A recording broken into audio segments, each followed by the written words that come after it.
नमस्कार। मासिक राशिफल कार्यक्रम में आप सबका स्वागत है। आज इस वीडियो में मैं आपको सिंह राशि के लिए सितंबर का महीना कैसा रहने वाला है उसकी संपूर्ण जानकारी दूंगा। मित्रों, सबसे पहले आपके राशि के स्वामी सूर्य की बात करते हैं। सूर्य जो है वो 17 सितंबर तक आपके लग्न में ही बैठे हुए हैं बुध के साथ। यहाँ पर वो बैठकर सूर्य बुध का बुधादित्य राजयोग बना रहे हैं। लग्न में सूर्य का बैठना वैसे ही काफी दिग्बली होता है, मान सम्मान की प्राप्ति करा रहा है। स्वास्थ्य आपका अच्छा है। हालांकि आपको ये ध्यान रखना है कि राहु की पंचम दृष्टि और शनि की भी यहाँ सप्तम दृष्टि सूर्य पर रहेगी, तो थोड़ा सा कभी कभी आपको अहंकार, चिड़चिड़ेपन या मानसिक तनाव में आपकी वृद्धि हो सकती है। थोड़ा बहुत वाणी दोष की भी आपको समस्या हो सकती है, परंतु कुल मिलाकर लग्न में सूर्य का बैठना, वो भी अपनी ही राशि में, और ये त्रिकोण का राजयोग भी है, क्योंकि लग्न वो केंद्र भी होता है, त्रिकोण भी होता है। वहां पर अपनी स्वराशि में कोई ग्रह बैठता है तो ये त्रिकोण का राजयोग भी होता है। मित्रों, इसके बाद 17 सितंबर को सूर्य जो है वो राशि परिवर्तन करेंगे और यहाँ आपके दूसरे भाव में चले जाएंगे और यहाँ पर वो मंगल के साथ बैठकर पराक्रम राजयोग बनाएंगे। धन भाव में बैठेंगे और यहाँ पर सूर्य का बैठना कुछ मामलों में तो अच्छा है। हालांकि सूर्य भी गर्म ग्रह है, मंगल भी गर्म ग्रह है, दोनों अग्नि तत्व के स्वामी हैं, तो वाणी में आपके कुछ ज्यादा ही उग्रता आ सकती है। कभी कभी आप कुछ ज्यादा कटु बोल जाएंगे जिससे सामने वाले से आपका विवाद हो सकता है। परिवार में भी ये कहीं ना कहीं मनमुटाव और कलह की स्थिति उत्पन्न कराने वाली रहेगी सूर्य की स्थिति, क्योंकि वो मंगल के साथ बैठेंगे और शनि के साथ उनका षडाष्टक दोष भी बनेगा, तो इसका आप ध्यान रखिएगा। साथ ही राहु के साथ भी षडाष्टक दोष बन रहा है। ऐसे में सूर्य का दूसरे भाव में बैठना ये आपके लिए कुछ समस्या पैदा कर सकता है। साथ ही यदि आप कोई वाणी संबंधित काम करते हैं या कंसल्टेंसी से जुड़ा कोई काम करते हैं, उसमें ये सूर्य की स्थिति आपको यहाँ पर कोई नौकरी वगैरह आपकी छूट भी सकती है, इसका आप ध्यान रखिएगा। सूर्य की जो सप्तम दृष्टि रहेगी वो यहाँ अष्टम भाव पर रहेगी, नीच दृष्टि, तो थोड़ा सा सरदर्द, माइग्रेन जैसी समस्या, दुर्घटना वगैरह के योग भी बनाएगी। साथ ही आपको अचानक आपके सामने कुछ ऐसे खर्चे आ सकते हैं स्वास्थ्य संबंधी, या परिवार में किसी का स्वास्थ्य प्रभावित हो सकता है, जिससे आपका जो है धन भी खर्च होगा और संचित धन में एक कमी भी हो सकती है यहाँ पर। इसके बाद बात करते हैं बुध की। बुध पूरे महीने आपके लग्न में बैठे हैं। लग्न में बुध बैठे हैं, मित्र राशि में बैठे हुए हैं, शनि से दृष्ट है, राहु से दृष्ट है, तो ये कहीं ना कहीं आपके लिए कुछ स्वास्थ्य संबंधी चीजों को ये बढ़ा सकता है। हालांकि यहाँ वो एकादश भाव के स्वामी होते हैं और यहाँ धनेश होकर लग्न में बैठेंगे, तो आपके पास धन आता रहेगा, धन की कोई चिंता नहीं रहेगी। और लाभेश होकर लग्न में है बुध, तो ये आपके मान सम्मान को बढ़ाने वाला रहेगा। जुआ, सट्टा, शेयर, लॉटरी में यदि आप निवेश करते हैं तो काफी सोच समझ कर निवेश कीजिएगा, क्योंकि धनेश से अपनी राशि से द्विद्वादश का योग बनाए हुए हैं, तो ये कहीं ना कहीं आपके लिए नुकसानदायक हो सकता है। कोई हानि की भी, ये आर्थिक हानि के योग भी बना रहा है बुध लग्न में बैठ के शनि और राहु से दृष्ट होकर। तो लग्न में बुध है, आपके सम्मान में तो ये वृद्धि करेगा, मान सम्मान में, परंतु आपको अनैतिक कार्यों, अनैतिक खर्चों से आपको बचने की आवश्यकता रहेगी। शुक्र की बात करें, शुक्र पूरे महीने आपके द्वादश भाव में बैठे हुए हैं, शत्रु राशि कर्क में, और यहाँ 4 सितंबर को मार्गी भी हो जाएंगे। हालांकि शुक्र को द्वादश भाव में अच्छा माना जाता है, परंतु आपको यह ध्यान रखना है कि यहाँ बैठे शुक्र की सप्तम दृष्टि छठे भाव पर रहेगी, रोग, ऋण और शत्रु के भाव पर।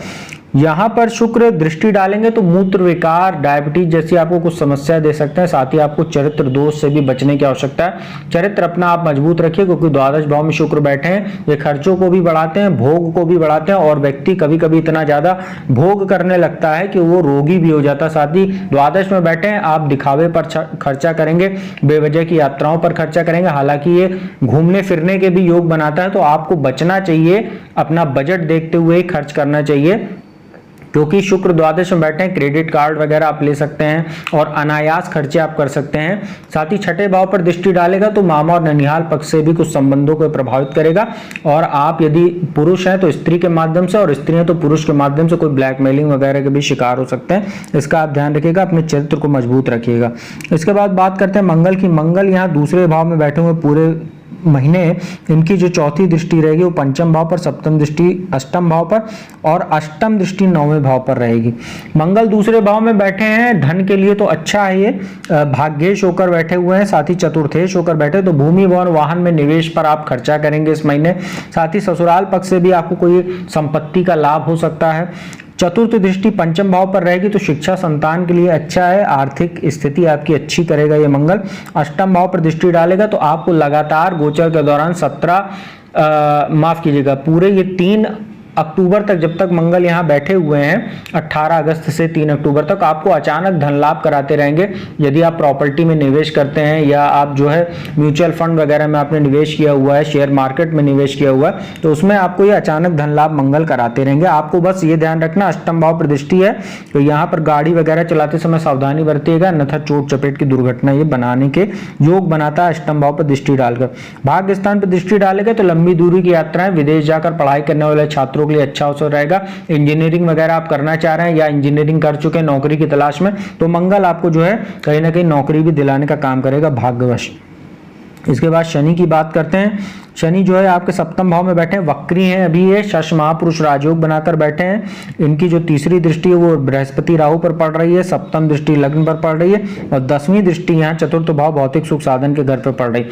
सप्तम भाव में शनि बैठे हैं, इनको यहाँ दिशा बल प्राप्त होता है, शश महापुरुष राजयोग बना के बैठे हैं। काल पुरुष की कुंडली में तुला राशि बनती सप्तम भाव में, तो ये वैसे भी उच्च का फल देते हैं, इनको दिशा बल भी मिलता है, पश्चिम दिशा का घर होता है और शनि पश्चिम दिशा के स्वामी है। व्यापार में आपको विशेष लाभ दे रहे हैं, यहाँ सप्तम भाव में बैठ के भाग का भी आपको सहयोग दिला रहे हैं व्यापार को बढ़ाने में। हालांकि ये वैवाहिक जीवन के लिए कतई अच्छा नहीं है, वक्री भी है, कोई तलाक वगैरह का आपका अगर मामला चल रहा है तो तलाक भी हो सकता है, इसका आप ध्यान रखिएगा। मानसिक तनाव देने का ये काम करेगा लग्न पर दृष्टि डालकर, और भ्रमित करने का भी शनि काम करेगा लग्न पर दृष्टि डालकर, क्योंकि यहाँ पर नीच दृष्टि काल पुरुष के हिसाब से बनती है, क्योंकि यहाँ मेष राशि बनती है लग्न में। भाग्य स्थान पर दृष्टि डाल रहे हैं तो धार्मिक कृत्यों में आप कहीं ना कहीं आपको आमंत्रण मिल सकता है। यदि आप इस गोचर के दौरान शनि के अगर आपको मंदिर का जीर्णोद्धार वगैरह कराते हैं, धर्म कर्म में आप अगर यदि मन लगाते हैं, दान दक्षिणा कीजिए, तो ऐसे में शनि का जो वक्री काल है आपके लिए और भी ज्यादा शुभ रहेगा, क्योंकि बृहस्पति पर दृष्टि है और शनि न्यायाधीश है, बृहस्पति धर्म के कारक हैं। अगर आप धार्मिक कार्य करते हैं, अनैतिक कार्यों से दूर रहते हैं, तो शनि आपके लिए बहुत अच्छा रहेगा। बस आप अपने वैवाहिक जीवन का ध्यान रखिएगा। और इनकी जो 10वीं दृष्टि है सप्तम भाव में बैठ के दशम भाव पर चतुर्थ भाव पर पड़ रही 10वीं दृष्टि, तो भौतिक सुख साधनों की प्राप्ति कराएगा। ससुराल पक्ष से आपको ये आर्थिक लाभ करा सकता है, साथ ही व्यापार में भी आपको विशेष लाभ कराएगा, और जिससे आपको जो है आमदनी जो होगी आप उसका निवेश रियल एस्टेट वगैरह सेक्टर में कर सकते हैं, और ये अवसर भी बना रहा है शनि यहाँ सप्तम भाव में बैठ के। इसके बाद बात करते हैं बृहस्पति राहु की। भाग्य स्थान में बैठे हैं, पंचम दृष्टि लग्न पर, सप्तम दृष्टि तीसरे भाव पर और 9वीं दृष्टि यहाँ पंचम भाव पर रहेगी। भाग्य स्थान में बृहस्पति बैठना, ये अपने ही घर में बैठे हुए हैं तो भाग्य में वृद्धि कर रहे हैं। राहु अब चूंकि आपके अष्टम भाव की ओर गोचर है, वक्री अवस्था में, अब ये 30 अक्टूबर को अष्टम भाव में चले जाएंगे, तो बृहस्पति राहु का चांडाल दोष लगभग तो खत्म हो चुका है, बहुत ज्यादा इफेक्ट नहीं है, फिर भी राहु अभी अपना प्रभाव दे रहे हैं, तो कहीं ना कहीं धर्म कर्म से आपको दूर करने की कोशिश करेंगे, परंतु बृहस्पति अब उसमें जो है आपको राहत देंगे। जहां जहां बृहस्पति राहु की निगेटिव दृष्टि रहेगी, जैसे लग्न पे दृष्टि रहेगी, तो अब आपके बृहस्पति मान सम्मान को बढ़ाने वाला काम करेंगे, आपका स्वास्थ्य अच्छा करेंगे। तीसरे भाव पर दृष्टि रहेगी तो ये पराक्रम भी आपका आप सही जगह पर होगा, जो एनर्जी आपकी लगेगी वो सही कार्यों पर लगेगी, जो अभी राहु की दृष्टि पड़ने से गलत चीजों में आपका एफर्ट जा रहा था, समय भी बर्बाद हो रहा था और कोई लाभ भी नहीं हो रहा था, यात्राएं भी आप बेवजह की कर रहे थे जिससे आपका खर्च बढ़ रहा था। छोटे भाई बहनों का भी स्वास्थ्य अब अच्छा रहने लगेगा बृहस्पति दृष्टि से, और पंचम भाव पर दृष्टि डालेंगे, आमदनी में वृद्धि होगी, संतान का स्वास्थ्य अच्छा होगा, उसकी शिक्षा में सफलता मिलेगी, साथ ही बौद्धिक निर्णय लेने की क्षमता में भी बृहस्पति अब आपके निखार लाने का काम करेंगे। इसके बाद बात करते हैं केतु की। केतु जो है यहाँ तीसरे भाव में बैठे हुए हैं, तीसरे भाव में केतु का गोचर अच्छा माना जाता है। सप्तम भाव पर दृष्टि पंचम दृष्टि, भाग्य स्थान पर सप्तम दृष्टि और एकादश भाव पर इनकी जो है 9वीं दृष्टि है। तो यहाँ पर वो वैवाहिक जीवन को प्रभावित करने का काम करेंगे, शनि पर दृष्टि डालकर, और भाग्य स्थान पर दृष्टि डालेंगे तो आपके धर्म कर्म में ये भी रुचि बढ़ाएंगे, क्योंकि केतु भी जो है वो धर्म के कारक ग्रह हैं। और यहाँ एकादश भाव पर दृष्टि डाल के मान सम्मान आय में आपको चौतरफा वृद्धि करेंगे, विदेशों से शुभ समाचारों की प्राप्ति और विदेशों से आय के स्रोत बनाएंगे। यदि व्यापार करते हैं आप विदेश से तो आपके लिए बहुत अच्छा रहेगा। दवाइयों वगैरह का आप काम करते हैं या इन सब चीजों का अगर काम है आपका तो काफी अच्छा आपके लिए ये केतु का भी दृष्टि संबंध एकादश भाव पर पड़ के ये बनाएगा। तो मित्रों, सिंह राशि के लिए महीना अच्छा कह सकते हैं, धन के लिहाज से तो बहुत अच्छा, बस अपने वैवाहिक जीवन का ख्याल रखिएगा और गाड़ी वगैरह चलाते समय सावधानी बरतिएगा। उपाय की बात कर लेते हैं। आपके राशि के स्वामी सूर्य हैं, प्रातः काल स्नान आदि के उपरांत पूरे महीने आप लोग सूर्य को जल अर्पित कीजिए। ओम घृणी सूर्याय नमः, साथ ही सूर्य का गायत्री मंत्र ओम आदित्य विद्महे दिवाकराय धीमहि तन्नो सूर्य प्रचोदयात्, इस मंत्र का 11-21 बार वहीं खड़े होकर जाप कीजिए। साथ ही हर बृहस्पतिवार को जो है चांडाल दोष के निवारण हेतु हर बृहस्पतिवार को जो है आप लोग पीली वस्तुओं का यथासंभव दान कीजिए। मंदिर या किसी गरीब को केला, पीला वस्त्र या जो है आप लोग जो है पीला बर्तन, पीतल वगैरह भी, किसी को बर्तन वगैरह भी दान कर सकते हैं, तो आप लोगों के लिए बहुत अच्छा रहेगा। तो मित्रों उम्मीद करता हूँ वीडियो आपको अच्छी लगी होगी। यदि वीडियो अच्छी लगी हो तो चैनल को सब्सक्राइब कर लीजिएगा, बगल में बेल आइकन का बटन उसको प्रेस कर लीजिएगा। और जो भी ज़्यादा कुंडली विश्लेषण कराना चाहता है तो मेरा नंबर डिस्क्रिप्शन स्क्रीन उस पर उपलब्ध है, आप उस पर संपर्क करके अपॉइंटमेंट ले सकते हैं और कुंडली विश्लेषण का लाभ मेरे द्वारा प्राप्त कर सकते हैं। तो अब मैं अपने वाणी को यही विराम देता हूँ, जल्दी आपको किसी नए वीडियो में मिलूंगा, तब तक के लिए ओम